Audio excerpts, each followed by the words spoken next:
Assalamualaikum warahmatullahi wabarakatuh. Pada kesempatan kali ini, saya Almasya Lahirurizkia akan menjelaskan mengenai the International Human Resources Department and the role and future of International Human Resources Management. The International Human Resources Department, kemajuan organisasi International Human Resources Management.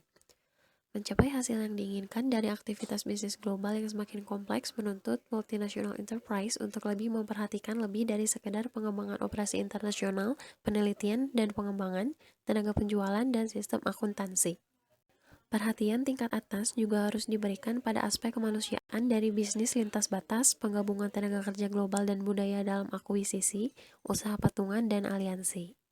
Maka dari itu, International Human Resources diharapkan dapat memberikan kemampuan tersebut dan memberikan saran kepada seluruh perusahaan tentang cara memastikan kinerja dalam kompleksitas lintas batas. Multinational enterprise harus bisa berfokus pada kesulitan yang dihadapi dalam pengembangan sistem International Human Resources Management yang menangani masalah sumber daya manusia global. Involvement of the International Human Resources Department. Mengingat banyaknya masalah sumber daya manusia yang dihadapi multinational enterprise dalam menjalankan bisnis dalam skala global, di masa depan mereka perlu mendorong agenda sebagai berikut untuk Departemen International Human Resources mereka. Role of the International Human Resources Department. 1. Memastikan kontribusi International Human Resources sebagai mitra integral dalam merumuskan strategi global. 2. Kembangkan kompetensi yang diperlukan di antara staf senior International Human Resources. 3. Memimpin dalam mengembangkan proses dan konsep untuk manajemen puncak saat mereka mengembangkan strategi global. 4. Kembangkan kerangka kerja untuk membantu manajemen puncak memahami sepenuhnya struktur organisasi.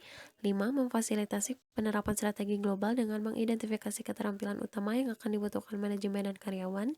6.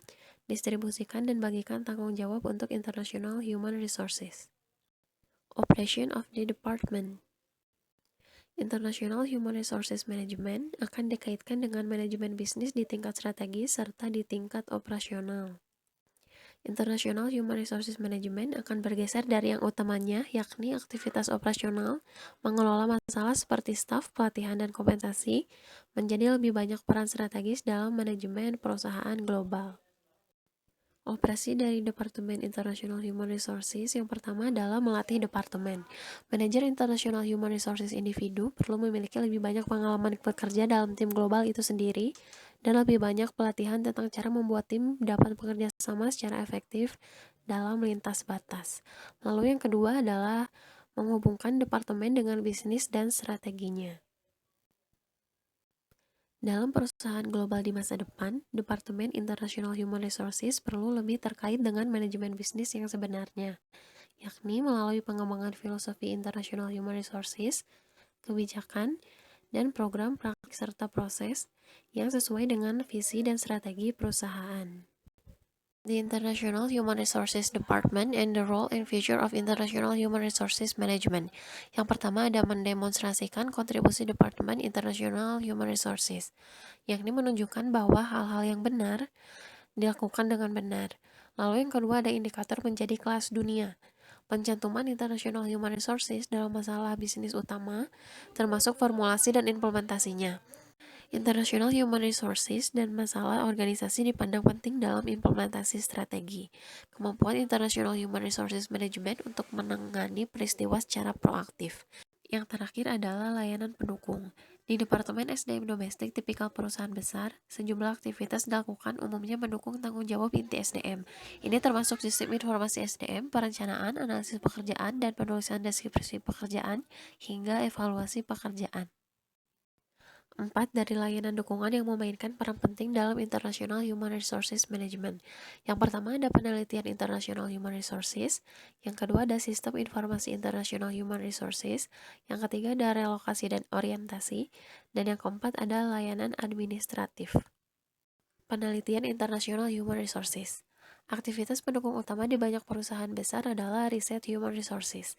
Aktivitas yang biasanya dikelola oleh PhD dalam psikologi industri dengan misi untuk mempelajari dan memverifikasi pentingnya dan kontribusi program dan sistem human resources. Riset dapat dilakukan untuk menentukan praktik perekrutan, sistem klasifikasi pekerjaan, atau sistem kompensasi mana yang bekerja paling baik dalam konteks nasional untuk jenis karyawan internasional. Sistem Informasi Internasional Human Resources. Ketika perusahaan menginternasionalkan operasi bisnisnya, pada akhirnya mereka akan mencapai titik di mana mereka juga ingin menginternasionalkan sistem informasinya. Hal ini mencakup sistem informasi sumber daya manusia. Tetapi karena format dan tujuan dari sistem informasi sumber daya manusia ditetapkan untuk hanya melayani human resources dalam operasi domestik, maka menginternasionalkan Human Resources Information System adalah suatu aktivitas yang sangat kompleks dan menantang. Sistem Informasi Internasional Human Resources memiliki 6 bagian, yakni masalah khusus, pertimbangan manajemen, pertimbangan pengembangan dan desain, masalah data internasional Human Resources Information System, kemampuan khusus yakni situs web internasional Human Resources, dan kemampuan khusus yakni menerjemahkan otomatis atau mendobrak batasan bahasa. Selanjutnya ada layanan ketiga dari International Human Resources Management, yakni relokasi dan orientasi. Terdiri dari nasihat pajak dan keuangan, visa dan izin kerja, pindah internasional, ujian medis untuk lokasi asing tertentu, pelatihan dan orientasi, dan terakhir adalah pendidikan dan sekolah untuk IA dan keluarga selama di luar negeri. Selanjutnya adalah layanan administratif yang terdiri dari pengaturan perjalanan, menentukan ketersediaan dan pengoperasian transportasi lokal di luar negeri, layanan kantor, konversi mata uang, dan hubungan pemerintah. Outsourcing. Saat ini semakin banyak Departemen International Human Resources yang mengandalkan outsourcing sebagai cara yang efisien dalam menyediakan layanan tertentu untuk karyawan mereka. Biasanya, tanggung jawab pertama yang akan dialihdayakan adalah apa yang disebut sebagai proses transaksi dan administrasi. Beberapa di antaranya termasuk pemrosesan visa dan imigrasi, pelatihan bahasa dan budaya, kepatuhan dan persiapan pajak, dan baru-baru ini ada dukungan terhadap layanan International Assignee. Role of International Human Resources Management. Yang pertama ada profesionalisasi International Human Resources Management. Untuk mencapai agenda dan tanggung jawab, International Human Resources sebagai fungsi manajemen perlu melakukan proses profesionalisasi. Proses profesionalisasi dapat dilakukan dengan cara yang pertama, importance of the function, yakni sangat penting bagi keberhasilan perusahaan global. Dan yang kedua ada development of international human resources managers. Multinational enterprise akan sangat membutuhkan dan mengharapkan eksekutif international human resources mereka untuk membantu dalam manajemen strategis bisnis global. Lalu yang ketiga ada education, yang merupakan komponen utama dari profesionalisasi international human resources. Dan yang terakhir ada certification, yakni testing and the body of knowledge. Di sini merupakan manajemen SDM internasional yang strategis, efektivitas organisasi dan pengembangan karyawan, staf global, manajemen penugasan internasional, kompensasi dan keuntungan global, hingga hubungan dan peraturan karyawan internasional. Yang kedua ada kompetensi secara umum. Keberhasilan International Human Resources di masa depan akan bergantung pada kemampuan perusahaan untuk mengembangkan eksekutif International Human Resources dengan perspektif global yang luas, pengalaman internasional, dan keterampilan bisnis teknis dan strategis yang kuat. Contohnya adalah dengan keterampilan interpersonal lintas budaya, responsivitas lokal, dan adaptasi lintas negara. Selanjutnya ada kompetensi secara khusus, yakni terdiri dari menerapkan sistem formal untuk meningkatkan komunikasi di seluruh dunia, menerapkan sistem informasi sumber daya manusia internasional, dan menumbuhkan pola pikir global pada semua karyawan melalui pelatihan dan pengembangan. Future of International Human Resources Management. Tren di International Human Resources. Yang pertama ada perkembangan serikat global dan perundingan global. Yang kedua ada litigasi ketenaga kerjaan global. Yang ketiga ada perubahan peran manajer umum, yakni direktur pelaksana anak perusahaan dengan lebih banyak keputusan bisnis. Yang keempat ada opsi pengkajian atau kompensasi global. Dan yang kelima adalah Electronic Human Resources Global, Human Resources Information System, dan Outsourcing SDM. Selanjutnya ada pekerjaan-pekerjaan internasional human resources di masa depan. Yang pertama ada kemampuan untuk mendidik dan mempengaruhi manajer lini pada kebijakan, praktik, dan kepentingan internasional human resources.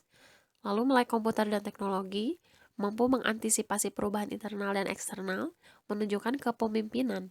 Untuk fungsi internasional human resources dan di dalam perusahaan, berfokus pada kualitas layanan, internasional human resources dalam perusahaan, mengembangkan pengetahuan luas tentang banyak fungsi internasional human resources, bersedia mengambil resiko yang sesuai dalam pengembangan dan penerapan kebijakan dan praktik, dan yang terakhir adalah international human resources yang inovatif. Dengan berbagai tren yang ada, maka IHR harus melaksanakan program-program sebagai berikut, yakni rekrut pengalaman internasional, membubarkan orang dengan pengalaman internasional di seluruh perusahaan termasuk SDM, pelajari cara merekrut dan menugaskan secara global, meningkatkan diet informasi internasional perusahaan, lalu latih semua orang dalam komunikasi lintas budaya, etiket, protokol, gaya negosiasi, dan etika, pastikan tugas perkembangan internasional, dan yang terakhir, manajer international human resources perlu memahami pentingnya mengembangkan diri mereka sendiri untuk melaksanakan mandat global mereka dengan lebih baik. Sekian materi yang dapat saya sampaikan.